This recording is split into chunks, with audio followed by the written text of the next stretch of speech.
So when you are a sex educator, you are asked all sorts of strange questions. You are stopped everywhere. You're stopped in Starbucks, you're stopped on campus, you're stopped in church, and you're asked everything from like sexual desire to sexual pain, and orgasm, and fetishes, and you're just asked the weirdest questions like, my partner always initiates, but I never think about initiating. Why is that? Or my boyfriend was like, you're obviously not interested in having sex because you're not wet, but I was totally interested in it. Why not? Or is it normal to be turned on by such and such? And I saw this thing about people who don't like sex because they're worried about their body. Is that me? How do I stop doing that? So all of these questions come down to one real question, which is, am I normal? So male or female, everybody's wondering, am I normal?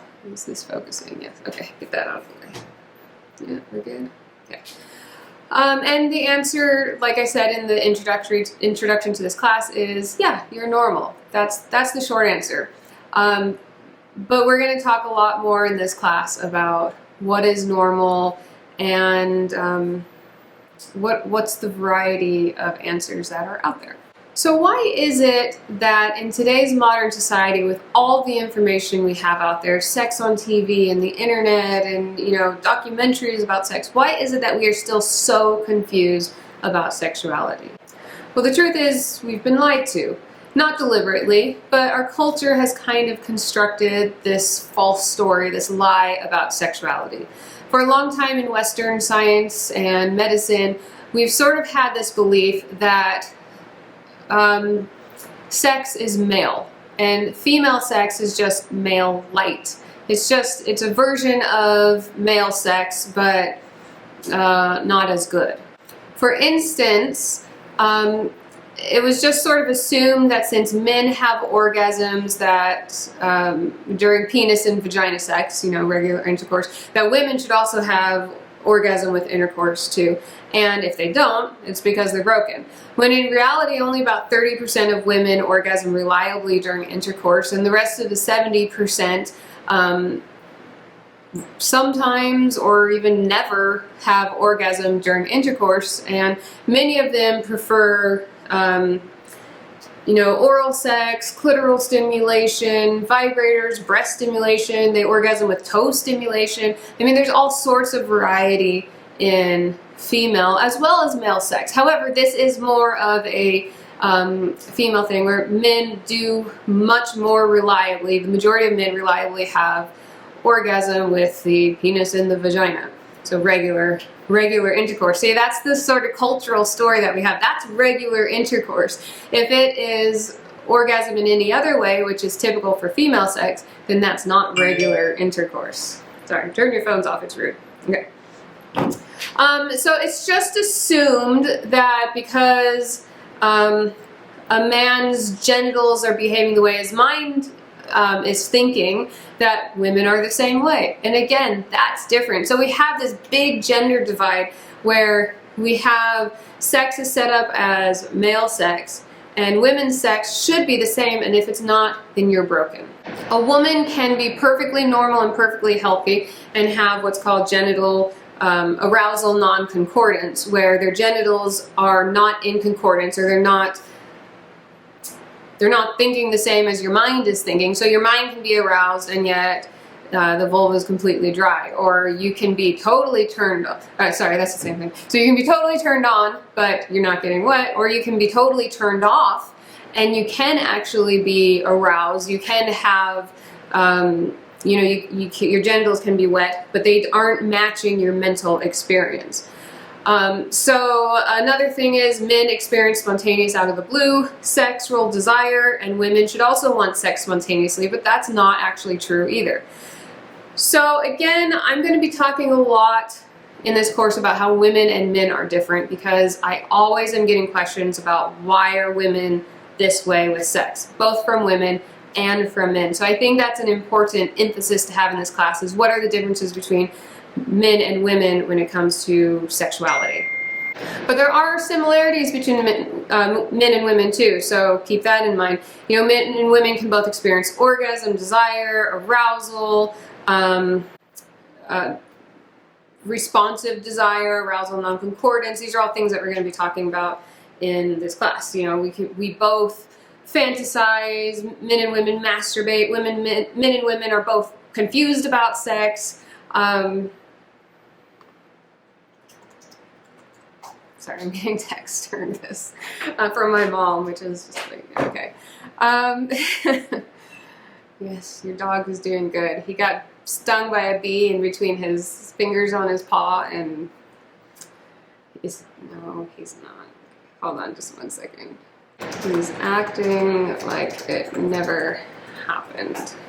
Okay, hopefully that's the last one. Okay, so what are some other things, similarities between men and women? They can both ooze fluids, they both have sexual imaginations, they encounter the unexpected and startling ways that sex shows up in every domain of life. I've got a list here, notes to what to talk about. Anyhow, there's all sorts of similarities, there are all sorts of differences. The problem is that we've been taught that sex in terms of to think about sex in terms of behavior rather than in terms of biological, psychological, sociological, even spiritual processes. Okay, so sex is purely behavior. If you really want to understand human sexuality, behavior alone won't get you there. Trying to understand sex by looking at behavior is like trying to understand love by looking at a couple's wedding photo album, right? It gives you a picture of love, but you don't actually understand the love. And that's how sex is. You can't just look at the behavior, you have to look at all these other factors. We've been mostly guessing at, we've been looking at this photo album and we've been trying to guess what love is. So we've been looking at sexual behavior and we've been trying to guess what sexuality is, but it's so much more than just behavior. So we do this sexual research and it's describing what happens in human sexuality response, but we need to understand why and how it happens, the process underlying the behavior. And that's sort of where we're getting to in modern sex research nowadays. You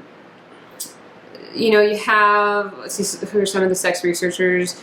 Kinsey, Alfred Kinsey and his Kinsey Institute for Research, where you've got like modern researchers like Eric Jansen, John Bancroft, and they're looking at sex, gender, reproduction, sexual response, that gives you the true story of sex. So we are getting some modern sexuality theories, such as the dual control model. And we'll talk about this later on in the, what's the chapter called? I think it's chapter 4 or 5. So it's the sexual response model. And you're always taught that it's, what is it? It's desire, arousal, oh gosh, I can't remember. It's 4 stages, right? Desire, arousal, excitement, and orgasm, I believe. And yes, you will be tested and held accountable for this, despite the fact that I can't remember. It's just how it works. But the reason why I don't remember is because I kind of don't care, because the modern research is saying that that's like a biological understanding of how sex works, and it's not super accurate. We have to incorporate that psychological and social and everything into it.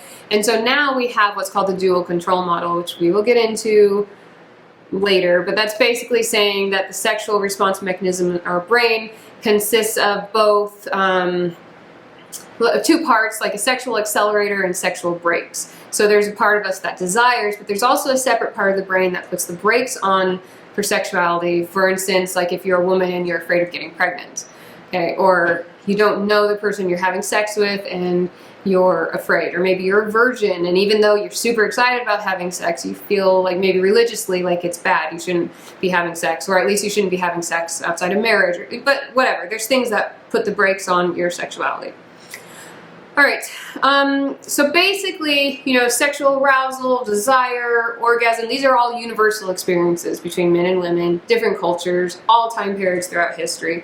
But when and how we experience them depends largely on the sensitivities of our brakes and our accelerator. That's the dual control model. Okay, so that's the mechanism underlying behavior, that's the why and the how. Okay. Let's see. So we're going to be talking a lot about, sex and context, sex and action, sexual behaviors. We'll just talk about like the basic hardware that you're born with, your anatomy. We'll talk about this dual control model of brakes and accelerator, in what you call inhibition and excitation. We'll talk about how your environment shapes you and your systems in your brain and, affects you. Just trying to think what we're talking about in this class. Okay, we'll talk about like healthy desire, healthy orgasm, the unhealthy stuff, what's normal, what's not normal, but most of it's normal. And I'll have a lot of stories for you too, and even some exercises that I think will help you to understand this a lot better. So basically, just to get to the point, so you're normal. Okay, that's basically the point. You're normal, and there's a lot of research out there saying that you're normal, and that women's sex is not male sex. Women's sexuality is not male sexuality. The two are different, although there are many similarities, like we both get arousal, we both get orgasm, etc. The way it happens, why it happens, how it happens, the details of it are very different from male and female sexuality. Okay, so let's get into chapter 1, and we will talk about how we got our sexual attitudes. All right, see you there.